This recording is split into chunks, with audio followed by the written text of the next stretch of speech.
Well, welcome to the webinar. My name is Richard Schaub.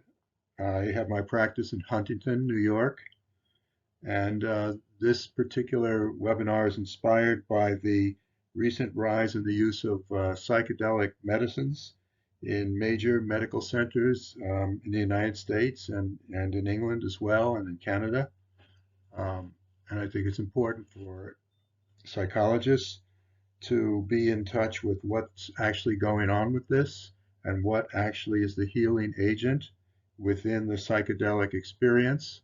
And as you'll see as I go along, this is not a webinar advocating nor opposed to psychedelic medicine, but rather offering an alternative to it.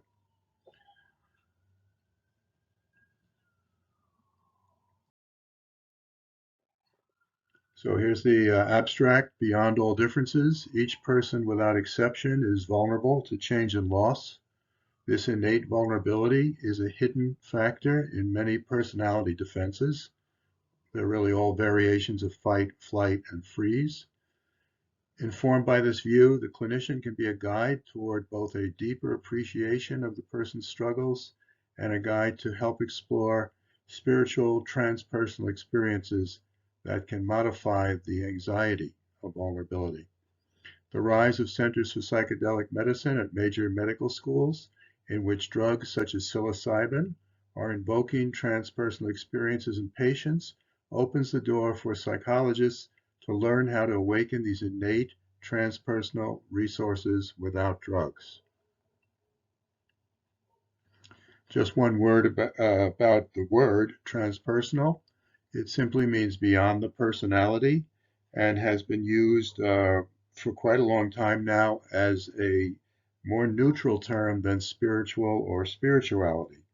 I used spirituality in the title of this lecture because that's the more commonly understood reference to that part of human nature, but transpersonal is a very good alternative, which, by the way, was first used by probably the father of American psychology, William James, who introduced it in his lectures.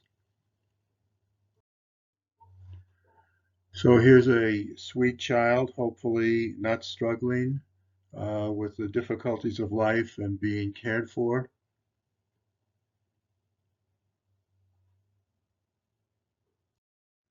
And here's another sweet child, equally, hopefully, not being having trouble early in life and being cared for. But as we know, the innocence of the child doesn't necessarily last long because of various events and behaviors that go on in their early life. So here's an image of trouble having begun to set in.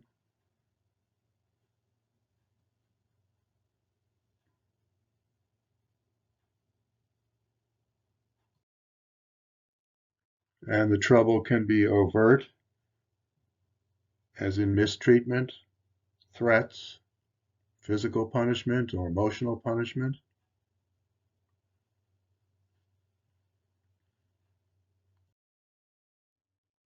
And this picture may even be one of the patients that you work with.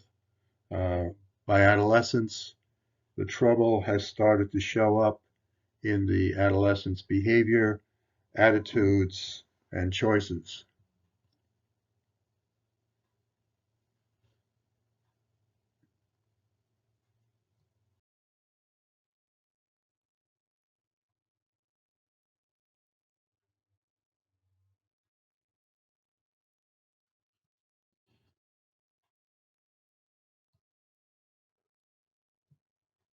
Here's a piece of art I discovered that really says a lot about the dilemma.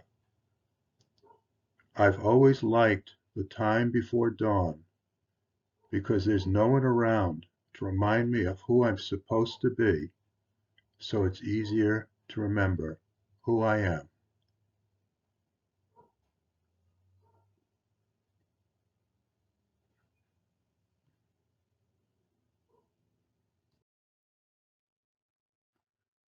One way to describe the result of struggle and difficulty and mistreatment is the famous fight, flight, freeze result. And I make the first point, even with the best childhood, life will somehow deliver suffering at some point. It's built into life, whether it comes through illness, accidents, betrayals, losses, social rejection, cultural tension, traumas, etc. One way or another, each person we work with, and of course with ourselves, will have forms of fight, flight, and freeze reactions that we have instinctually brought forward to help us. The next point I think is very crucial, and if it's not something you've run into in your studies, I would encourage you to look into it, which is what the neuroscience is telling us about the psychological states. Sensing any threat, real or imagined, let's underline that, real or imagined, the fear center of our brain generates a biochemical event which, once it hits the body, is felt as fear anxiety. Fear anxiety is a signal that threat is present. I can amend that to say fear anxiety is a signal that threat is perceived to be present. And I cite Joseph Ledoux's work at NYU as one example of studying anxiety, fight, flight, and freeze in its origins in the instinctual brain.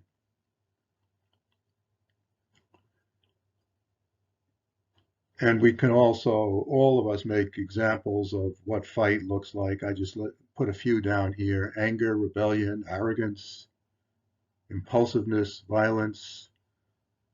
A few examples of flight: escape, denial, indifference, isolation, magical thinking. And a few examples of freeze: constriction, drug use, dissociation, confusion, refusal to decide, and so on. And I'm sure each of you can add to these examples of fight, flight, and freeze. What's key for our work is that these defenses can eventually become habitual patterns in our personality. And then when you meet a patient, they will say, well, that's just how I am. Well, it's not really just how they are. It's how they learn to be to protect themselves from threat. And I put a little editorial at the bottom. This is why relationships are so difficult. Anyone involved with another person, both parties, bring their defensive patterns with them into the relationships. So you're not just dealing with the person in front of you, as you well know as psychologists, you're dealing with their history in front of you.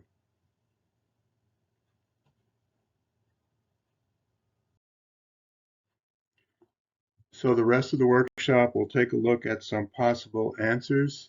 And this is where I'm going to bring in the recent use of psychedelic medicine to try to give new answers. So our question becomes, if fight, flight, and freeze have become habitual, which they will, which they absolutely do in every human being, and it's generated anytime there's a sense of threat, real or imagined, how can we help the fear center to calm down and bring us back, return us to balance? If you take this perspective, then you can look at the cognitive-based therapies as all attempts to calm down the fear center. So we go from irrational thinking to rational thinking via CBT practices, and hopefully that calms us down, reduces the feeling of threat. DBT similarly helps reduce the threat, and ACT, which works a little less on the thoughts themselves, but on reorganizing ourselves around our purpose so that we don't get lost in our fears.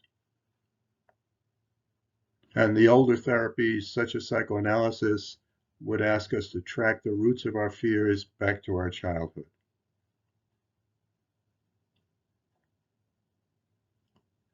A more recent development, maybe over the last 15 years, has been the introduction of mindfulness meditation into Western psychology. And the person most associated with that is Jon Kabat-Zinn, but there have been many other pioneers as well. Um, what's interesting about mindfulness as an approach is that it tells us to ignore our thoughts, good, bad, or indifferent. Mindfulness training is the ignoring of mental activity and returning to our breath over and over and over again. A little later in mindfulness training, you are trained to name the thought, but then leave it, not get engaged in it, leave it and return to breath. So in effect, it's training in noticing and deciding not to get involved in the thoughts. Now, in Western psychotherapeutic thinking, we think of that as working mostly with, quote, negative thoughts, negative thinking. But in traditional mindfulness training, Vipassana, uh, Buddhist training, you ignore all thoughts, good, bad, and neutral. So it's not training in the therapeutic use of working with negative thoughts. It's training in ignoring that whole level of the mind that produces the thoughts. And that's obviously a whole subject for another workshop. If that's their model, then where are you going with that model? But again, it's important, but a whole other subject. The latest answer, or the new answer to dealing with difficult thoughts, difficult feelings, difficult situations is psychedelic medicine. I can't give a date on this, but it's a fairly recent development. And what's important is there's nothing fringe about the use of psychedelics in medicine. Major medical schools, NYU, Harvard, Stanford, Oxford, Johns Hopkins, Yale, Imperial College London, and others have opened centers for psychedelic medicine, are getting major funding, and are applying hallucinogenic drugs, principally psilocybin, to diagnoses such as substance use disorder, alcohol use disorder, depression, anxiety disorder, PTSD, distress associated with life-threatening illnesses such as cancer. And it's slowly but surely, the use via the medical centers is slowly extending out into other diagnoses. Whatever you think about it, you should certainly be aware of it because more and more people are getting curious about it. And there's a whole kind of sub-industry now of what's called microdosing, which it's that small amounts of a psychedelic substance are given. The effect lasts an hour or so, but the idea is that it's like a gentle ushering into a different state of consciousness produced by the drug, um, and hopefully reducing the symptoms. I'll get more into what actually it does in a little while. But separate from the microdosing, many of the original, many of the original research projects were based on rather significant doses of, again, mostly psilocybin, um, in which the trip or the treatment would last for 5 or 6 hours. So the person would be brought to a clinic at the medical school. They'd be assigned a guide, that's the language being used, a guide, and often two guides to be with them during their entire experience. It's interesting that the language being used is metaphoric, meaning that they're calling they, meaning the medical centers, are calling these experiences journeys. And for a journey, you need a guide. So that's the kind of metaphor that's being used in the use of these psychedelic drugs with different patient populations.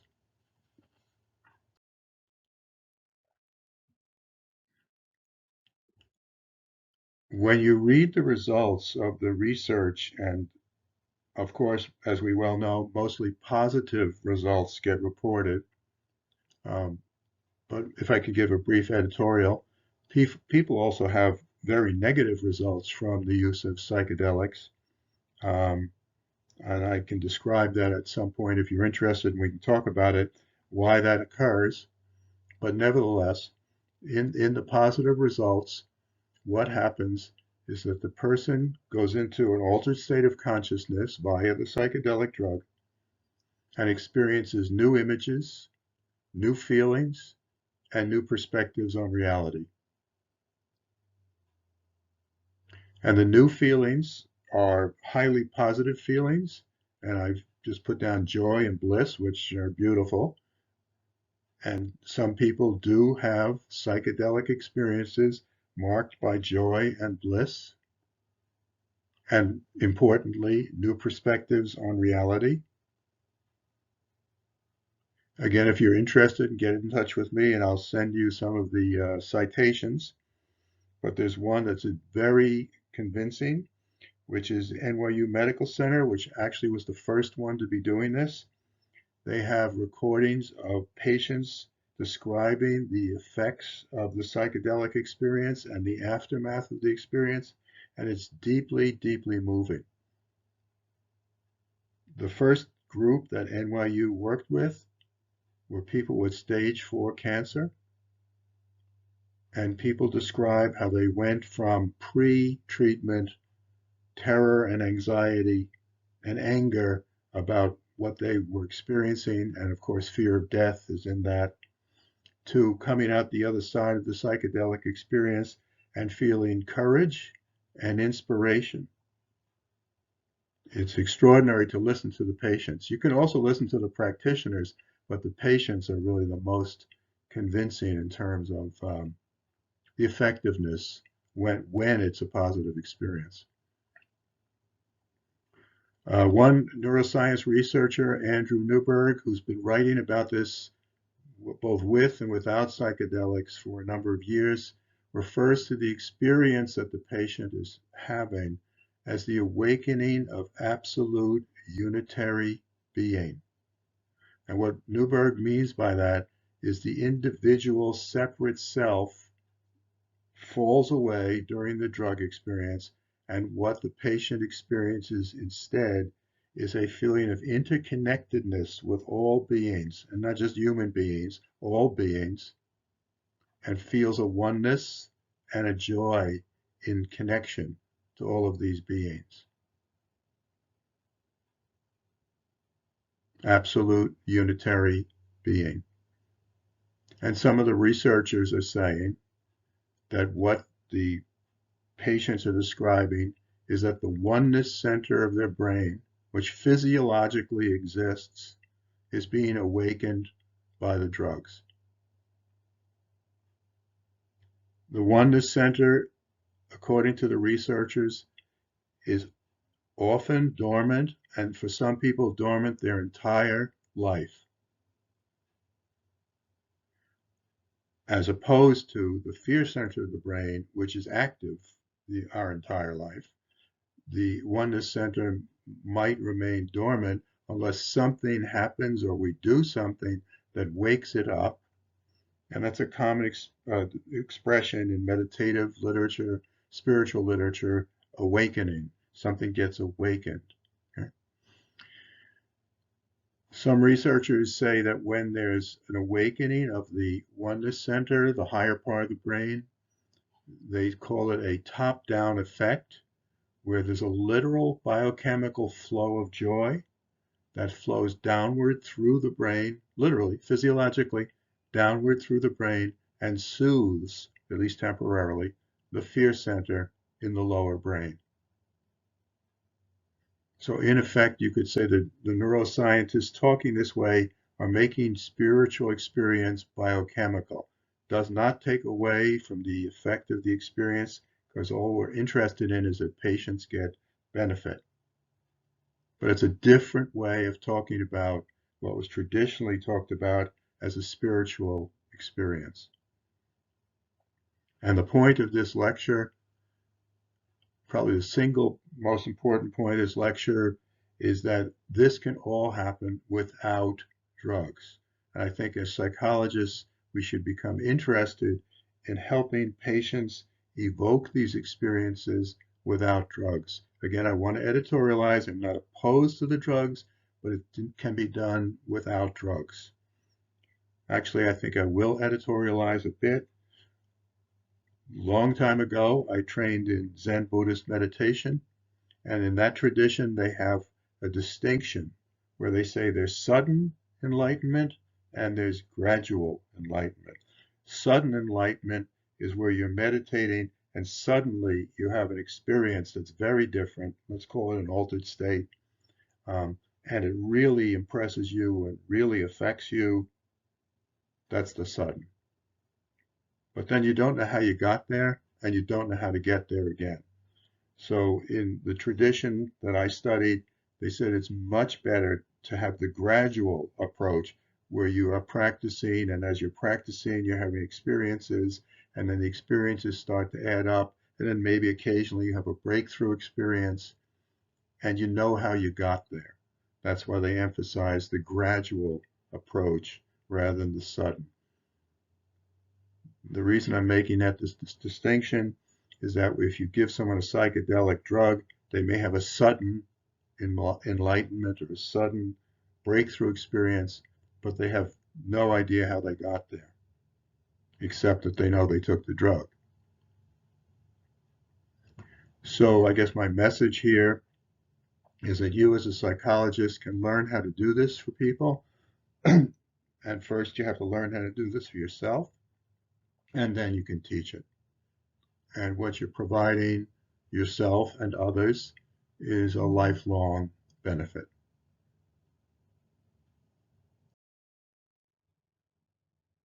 So the way that I talk about it with patients and the way I train people is I talk about it as the clinical applications of meditation and imagery. If you will, that's the route I guess I'm recommending as the gradual approach. The root definition of meditation is dynamic stillness. It simply means that you're wide awake, so it's dynamic, and yet you're completely quiet, completely still. And this is one of the ways that the meditation researchers have described why there's proven health benefits for this state. And if you remember way back when Herbert Benson first did research on mantra meditation in the cardiology department at Harvard, he talked about this as the relaxation response. Dynamic stillness is the relaxation response, the parasympathetic response.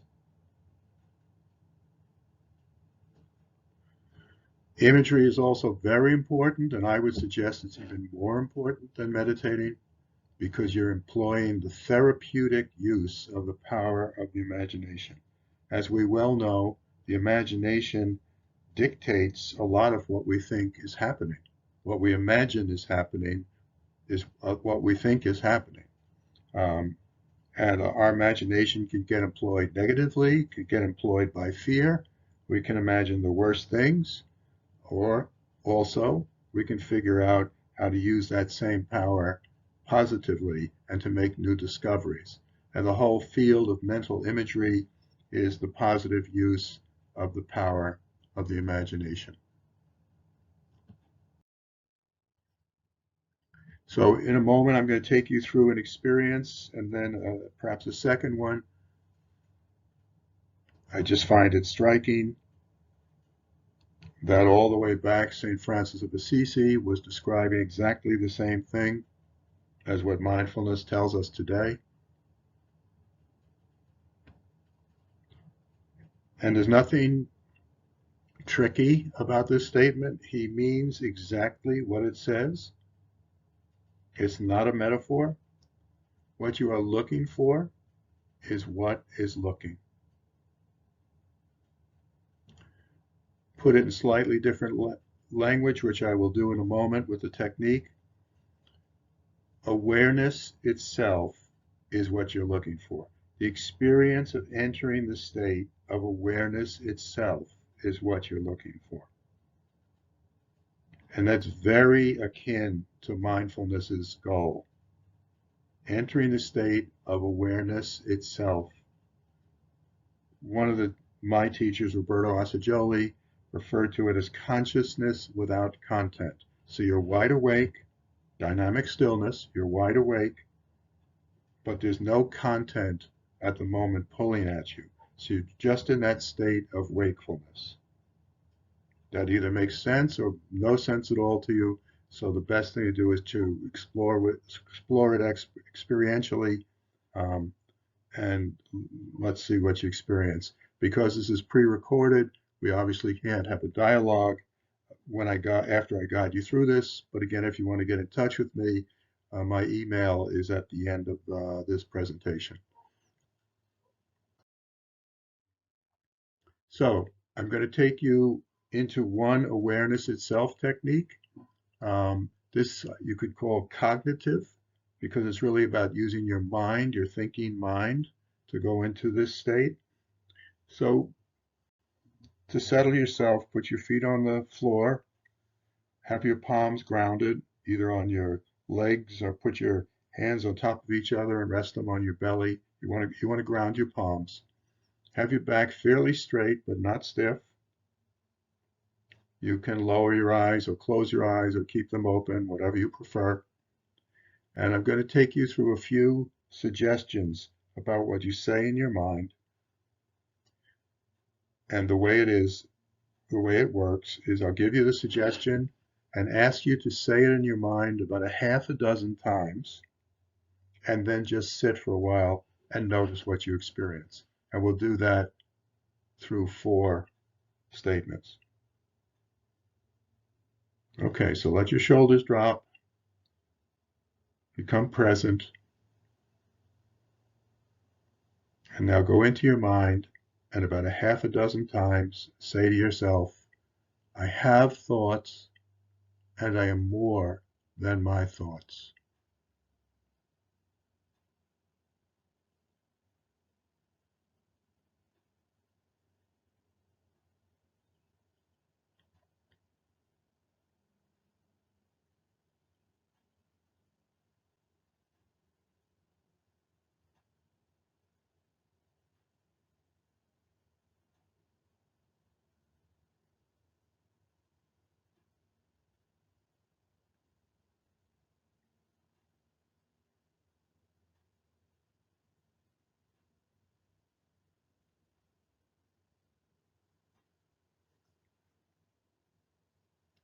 And now say to yourself, again about a half a dozen times, I have feelings and I am more than my feelings.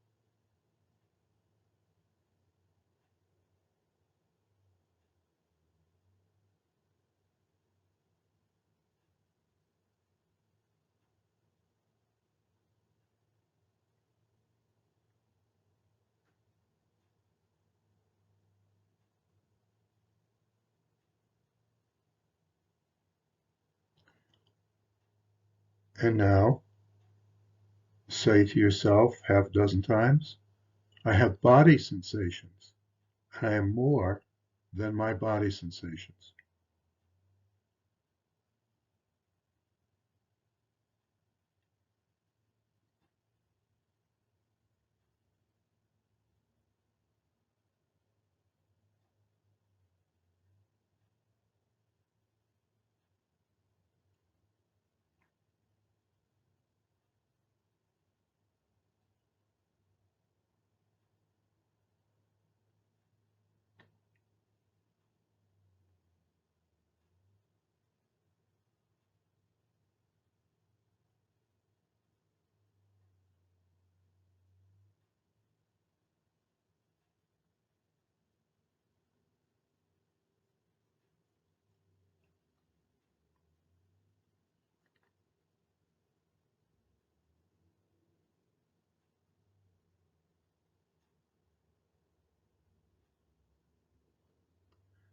And now here's the last one.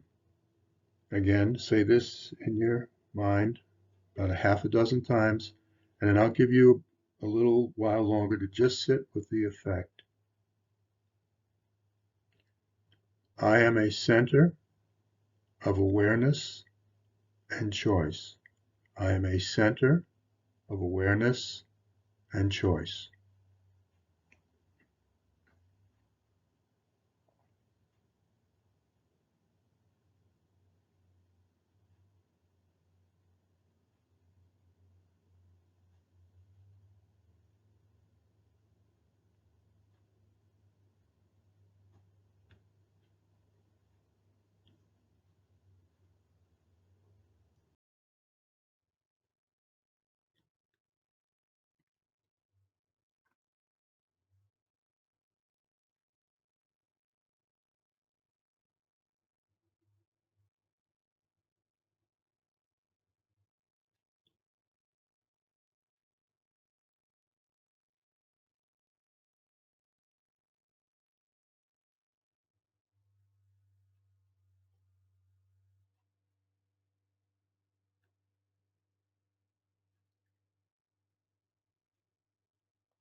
Okay, and now come back to the webinar.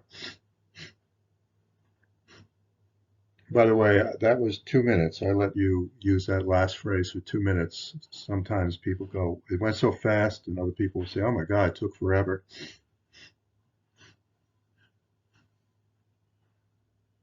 And as you can see from this technique, it's very simple to use for yourself, and it's very simple to teach a patient. There's many, many different techniques, and what you eventually want to do if you're drawn to this kind of work is to study as many of them as you can, because different patients will respond to different techniques. You don't want to have just a one-size-fits-all approach. I'll give you a quick story about that. Way back before John Kabat-Zinn was well known, he was teaching at the Open Center in New York City, and I took a retreat with him for, I think it was 3 or 4 days. And on a break, I went up to him and I said, tell me, John, after you train people in mindfulness, how many people do you think actually continue with it? And without any pause, he looked at me and he said, maybe 5%. I said, 5%? I said, why? And without a pause, he looked at me and he said, it's boring. So for some people, mindfulness is wonderful, and there are great studies supporting it, and I'm all for it. I think it's wonderful work, wonderful work. And at the same time, it's not for everybody. For some people, it doesn't benefit them at all. That's why you want to know as many techniques as you can study. I have this image because this, by the way, is a painting by Hildegard of Bingen, 12th century mystic and Catholic nun. And Hildegard, as do many other meditators, East and West, would go into energy states. In other words, the experience would become so energetic that the outlines of the body would drop away and she would feel herself in an energy field. Again, this is described east and west by many meditators and mystics. But it's important to know that there's that energetic aspect of these practices.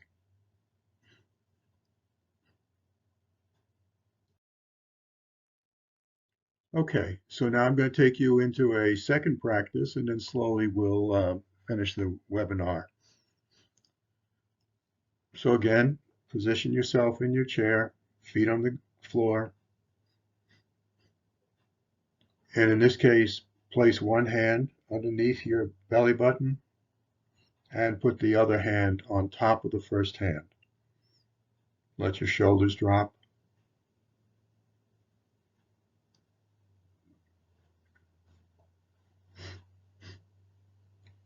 This is actually a variation of mindfulness. Often in mindfulness, the focus is on the breath and the nostrils. You'll see that this is a different focus.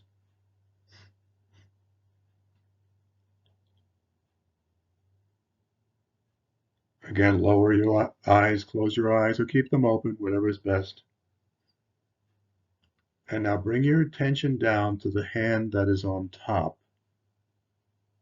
of the other hand.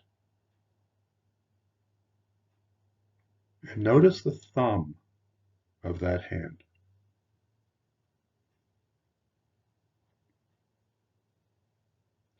The index finger,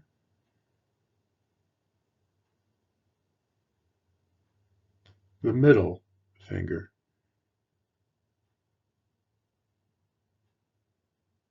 the ring finger, the pinky. And now begin to notice the under the skin, inside the skin sensations of that hand. It's okay if you don't notice anything, but you might notice tingling, vibrating, pulsing.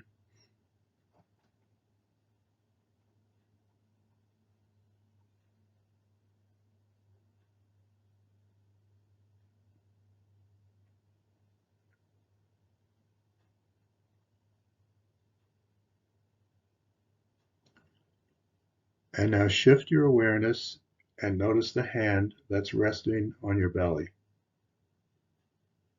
Notice that place of contact where hand meets belly.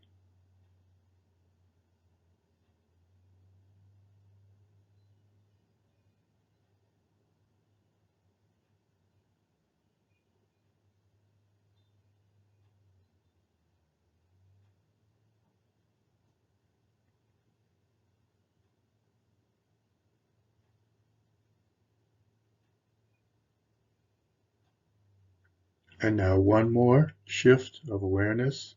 Begin to notice underneath your hands the rising and the falling of your belly. Don't need to exaggerate it, does not need to be rhythmic, just noticing, paying attention to the rising and the falling.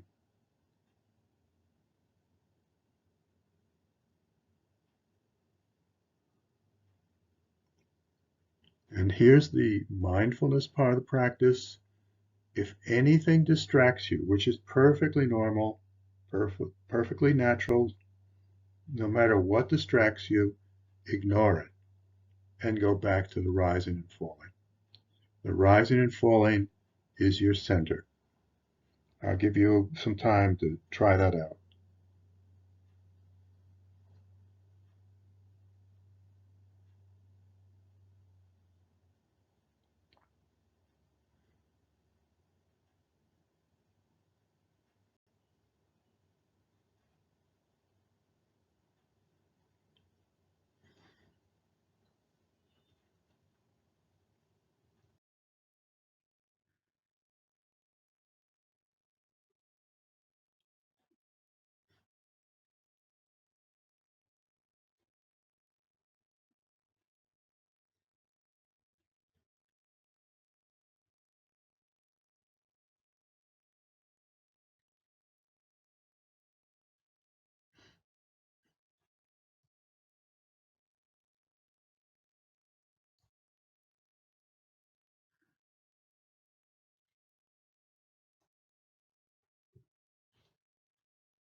And now, staying inside a little longer, turn your attention toward noticing how you are.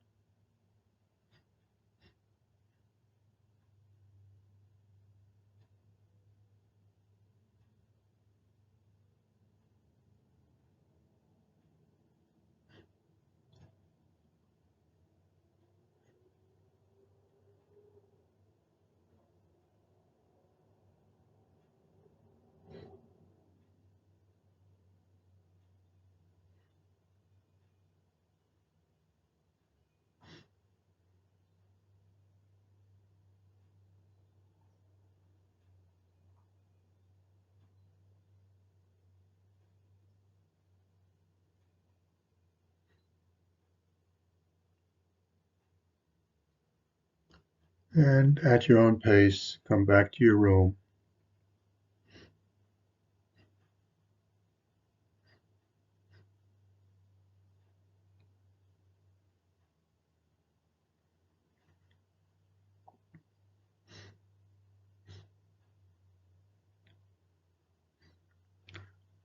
So what I had hoped to cover in this short webinar is a way of wondering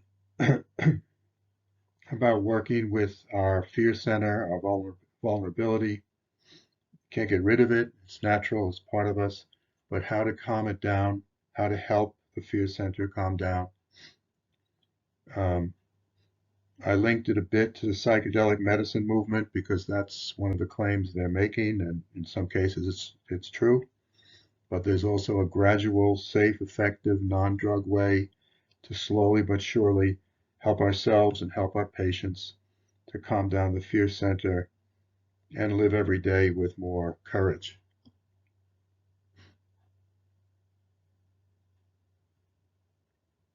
So I'd be delighted for you to get in touch with me with any comments or questions. And thank you very much for being part of the webinar. Bye bye for now.